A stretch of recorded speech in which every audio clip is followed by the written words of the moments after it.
Kumketere mogi TV ka une wangse chenro mar dual mano kidieny mar ariyo ka modhi go embaka gi wendo modhi almose donje studio ka His Excellency Dr. Matthews Owili men jalup governor Kisumu ero kamane nyoko message gi angene koro ntire mpango mogi dogo ko inyo kipenjo ni omboy gi kiani wa kamora chiel koro mi oluongore ni omboy ero kamane koro wachaka ni gi weche mag jopith mag rech nywa neno ka midhiero no mako gi magilalo rech mang'eny e dunga dima digilu dongere luongo ni fish cages. Unu kaka county ang'o mo nyalo timo mar konyo jogi?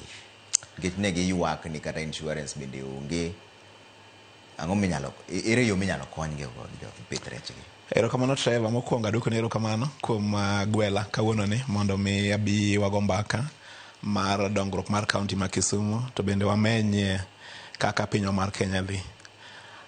Nyaonge machiegni Kenya ka actually. Koro nya neno gima nyotimore ne jopur kata jopith mag rech. To adwa wacho ni ng'eni pith rech en ohala. To ohala samoro nyalo bedo gi wang' kata losses. Omiyo manya bedo achiel kuom wang' manyalo wacho ni jo ohala go nyo oyudo. Kendo eloya wuon adwa natim ne jo ohala go kata jopith mag rech go mos makende. Ok mokwongo.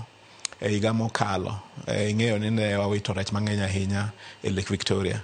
Macha nitie gima iluongo ni upwelling mar the lake kaluwore gi lokruok mar kor lwasi kata iluongo ni climate change. Manyo otimore ni taparo nyaka bed ni chalo ka gima ne en related to pollution. Pok ayudo report mowuok kuom department mar agriculture.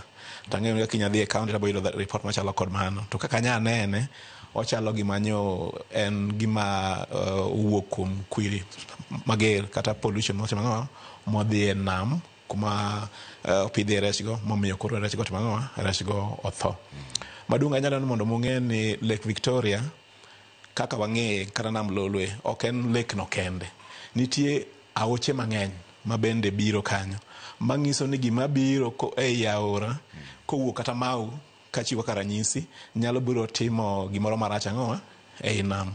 To moloyo ko luore kama nembe go timo aoche go timo donjo go de nam. King'iyo dunga kanyo nitie aoche mang'eny matimo madonjo kanyo. Omiyo nyalo bedo gima timore kumoro nono to biro ang'o obire nam. Onya bedo mowuok kuro kata bedo mowuok ang'o e alwora nam. Omiyo investigation kata nonro nyaka tim matut ahinya mondo wang'e kuma nyo weche go timo ohae mondo wane ko wanyalo konyo wanyalo konyo jopur. E ndalo mokalo Ngire mabende gavana ma county ma Kisumu nochiwo fingerlings mondo mi okony jopith reconstruction ohala margi. Ok ang'eyo ni sani wachanang'o lakini ang'eyo ni county nyaka bitimie gimoro mondo mi warom ne jowago gi diere. Okay, mondo mi gibed ang'o gohala gi timo madhi mbele.